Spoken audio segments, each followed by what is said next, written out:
All the best అన్న. Thank you so much Shailesh గారు. అలాగే శ్రీ రాజా వన్నెం రెడ్డి గారిని వేదిక మీదకి సగౌరవంగా ఆహ్వానిస్తున్నానండి మెహర్ రమేష్ గారి గురించి మాట్లాడడానికి.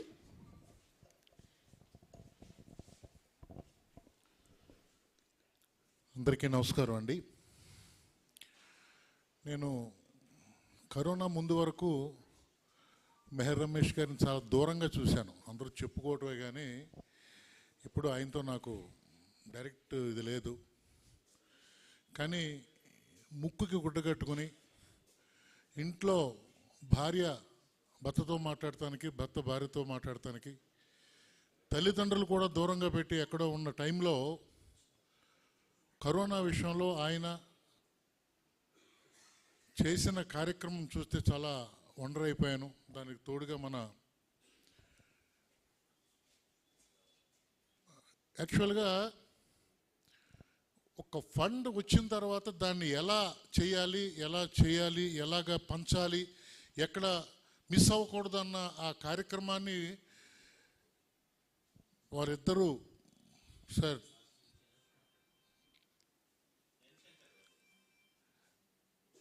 ఎంత అంటే చెప్పటానికి చాలా కావాలి దానికి. అంత తెలివితేటలుగా ఇందాక 360 degrees ప్లాన్ చేసి ఆ కార్యక్రమాన్ని చేసిన తర్వాత నేను మెహర్ రమేష్ గారికి ఫ్యాన్ అయిపోయాను అప్పటి నుంచి. అంటే ఏమండి, ప్రతి మనిషిలో స్వార్థం ఉంటుంది. ఆయన తలుసుకుంటే 6 నెలలకు సినిమా చేయొచ్చు, చేయలేడా? కానీ 10 మంది బాగుండాలి, తర్వాత నేను నా గురించి ఆలోచించుకుంటా అన్న వ్యక్తుల్లో మెహర్ రమేష్ గారు ఒక వ్యక్తి. రీసెంట్గా నేను ఒక చిన్న ఫోన్ చేశా, ఇప్పుడు మధ్యాహ్నం 2 గంటలు చేశాను ఒక చిన్న పని మీద. ఆయన రాత్రి 11ంటికి అప్పుడు చూశారట, హెల్త్ బాగాలేదు ఇప్పుడే చూశానండి అంటే చిన్న విషయం చెప్పా. మళ్ళీ 10 రోజుల తర్వాత ఆయన మెసేజ్ పెట్టారు, సార్ మీ కార్యక్రమం నేను చెప్పాను, కంగారు పడొద్దు అని. అంటే ఒక మనిషి తన గురించి ఆలోచించకుండా ప్రజల గురించి ఆలోచించే మనుషుల్లో ఫస్ట్ వ్యక్తి మెహర్ రమేష్ గారు. అటువంటి మెహర్ రమేష్ గారిని పోస్టు లేకపోయినా ఏపీ గవర్నమెంట్ చంద్రబాబు నాయుడు గారు,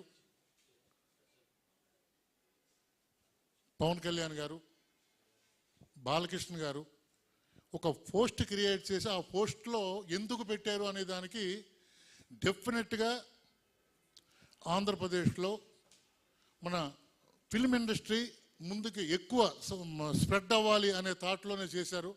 అది ఎవరిని పెడితే బెటర్గా ఉంటుంది అని చాలా మంచి వ్యక్తిని పెడతాం జరిగింది. భగవంతుడు ఆ విధంగా ఈ కార్యక్రమాలన్నింటికీ 10 మంది బాగుండాలి అనుకున్నప్పుడు ఇటువంటి మంచి విషయాలు జరుగుతూ ఉంటాయి. భగవంతుడు ప్రతి పైన చూస్తూ ఉంటాడు.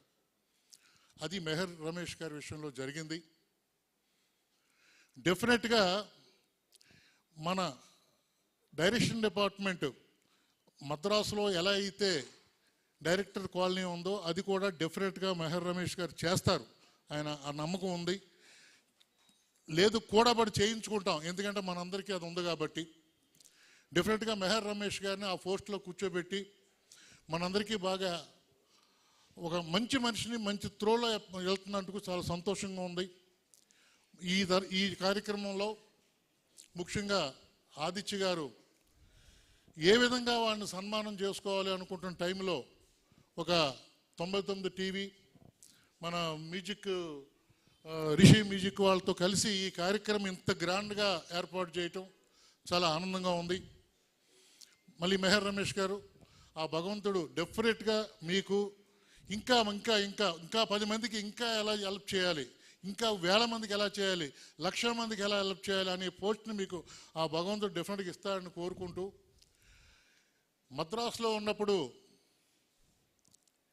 రండి హైదరాబాద్కి అన్నారు, వచ్చాం, బ్రహ్మాండంగా ఉన్నాం. ఇప్పుడు కూడా హైదరాబాద్ నుంచి క్షేమంగా వెళ్దాం ఆంధ్రాకి, లాభంగా అక్కడే ఉందాం, లాభంగా రావద్దు, క్షేమంగా వెళ్దాం, క్షేమంగా అక్కడే ఉందాం. మనకు వచ్చి ట్యాక్స్లన్నీ ఆంధ్ర గవర్నమెంట్ కడదాం, అక్కడ మనం డెవలప్ చేద్దాం, అటు ఇటు తిరుగుదాం. థ్యాంక్ యూ అండి, thank you very much. Thank you so much sir, ధన్యవాదాలు. నెక్స్ట్ ఇప్పుడు సాయిరామ్